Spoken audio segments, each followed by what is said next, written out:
নমস্কার বন্ধুরা, food lover চ্যানেলে সবাইকে স্বাগত জানাই। আজকে আপনাদের সাথে টক ঝাল মিষ্টি কাঁচা আমের আচারের রেসিপি শেয়ার করব।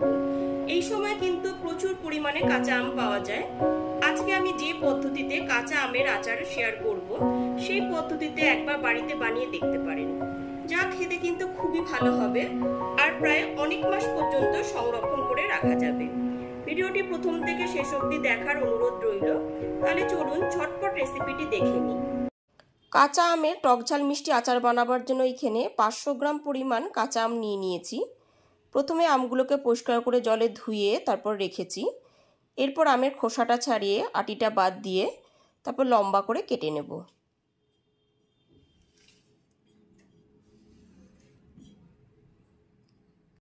প্রতিটা আম প্রথমে এইরকম খোসাটা ছাড়িয়ে নিয়েছি।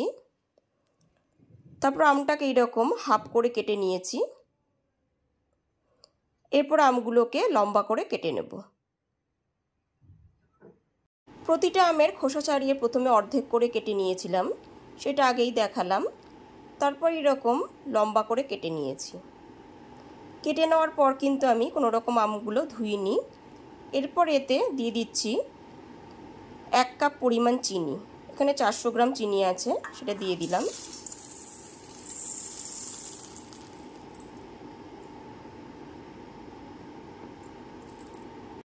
চিনিটা দিয়ে দেওয়ার পর খুব ভালো মতো আমের সাথে মিশিয়ে দিচ্ছি।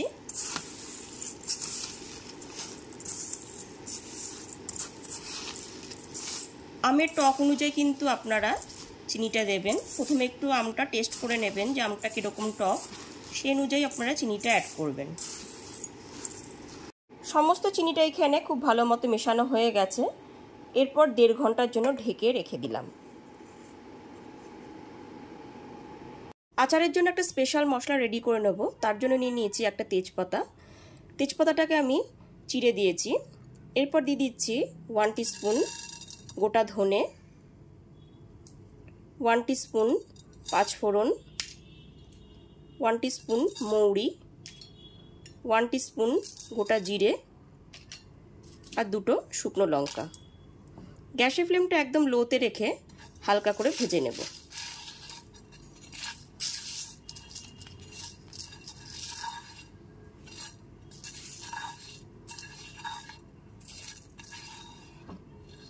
গ্যাসের ফ্লেমটা একদম লোতে রেখেই মশলাটা কিন্তু ভেজে নেব। মশলাটা থেকে যখন খুব সুন্দর একটা ফ্লেভার আসবে, তখন গ্যাসের ফ্লেমটা অফ করে মশলাটা ঠান্ডা করে নেব।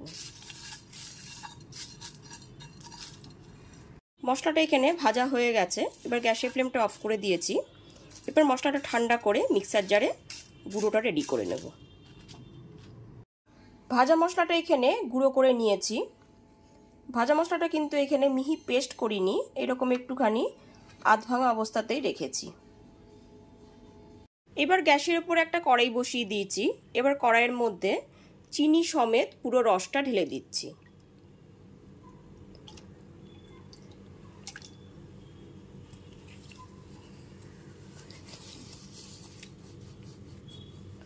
আম সমেত পুরো রসটা আমি ঢেলে দিলাম চিনির।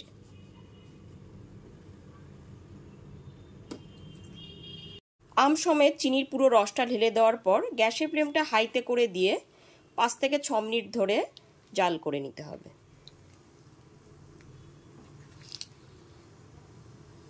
গ্যাসের ফ্লেমটা হাইতে রেখে 5-6 মিনিট জাল করে নেওয়ার পর চিনির রসটা অনেকটাই ঘন হয়ে এসছে। এরপর এর মধ্যে দিয়ে দেব 1 টিস্পুন হলুদ গুঁড়ো, একটু কালার আনার জন্য দিয়ে দিচ্ছি 1 টিস্পুন কাশ্মীরি লঙ্কার গুঁড়ো, আর দিয়ে দিচ্ছি 1 টিস্পুন লবণ। এবার খুব ভালো মতন মিশিয়ে নিচ্ছি।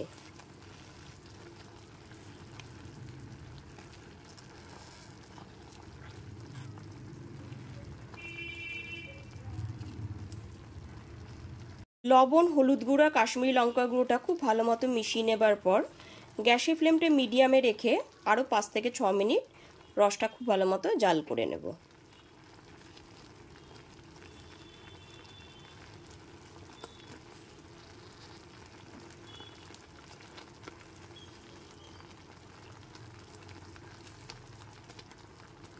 গ্যাসের ফ্লেমটা মিডিয়ামে রেখে চিনির রসটা 5 থেকে 6 মিনিট ধরে জাল করে নিয়েছি। চিনির রসটা এখানে অনেকটাই ঘন হয়ে এসছে। এরপর আচারের মধ্যে যে স্পেশাল মশলাটা আমি তৈরি করে রেখেছি সেটা দিয়ে দিলাম।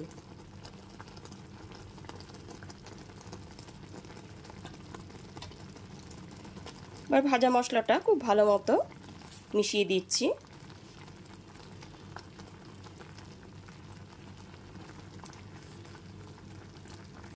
ভাজা মশলাটা মিশিয়ে দেওয়ার পরেও গ্যাসের ফ্লেমটা মিডিয়ামে রেখে চিনির রসটা 5 থেকে 6 মিনিট ধরে আর একটুখানি জাল করে নেব। 5 থেকে 6 মিনিট চিনির রসটা জাল করে নেওয়ার পর আমি দেখিয়ে দিচ্ছি এখানে আমটা দেখুন এখানে কত ট্রান্সপারেন্ট আছে। রসটা আর একটুখানি আমি টানিয়ে নেব। চিনির রসটা এখানে অনেকটাই ঘন হয়ে এসছে। এখানে প্রত্যেকটা আমি কিন্তু নরম হয়ে গেছে, কিন্তু কোনো আমি কিন্তু গলে যায়নি। দেখুন এখানে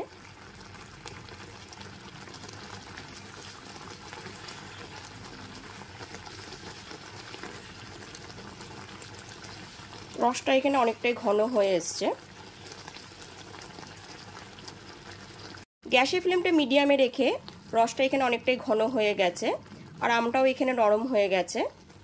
এরপর এর মধ্যে দিয়ে দিচ্ছি 1 টিস্পুন ভিনেগার। ভিনেগারটা দিলে পরে আচারটা অনেক দিন পর্যন্ত খুবই ভালো থাকবে।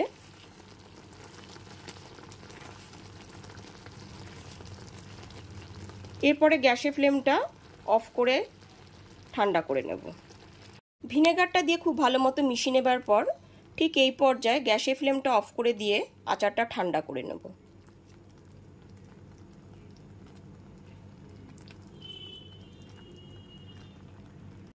এইবার একদমই ফাইনালি টকঝাল মিষ্টি কাঁচা আমের আচার তৈরি হয়ে গেছে। টকঝাল মিষ্টি কাঁচা আমের আচার ছোট থেকে বড় সবার খুবই প্রিয়।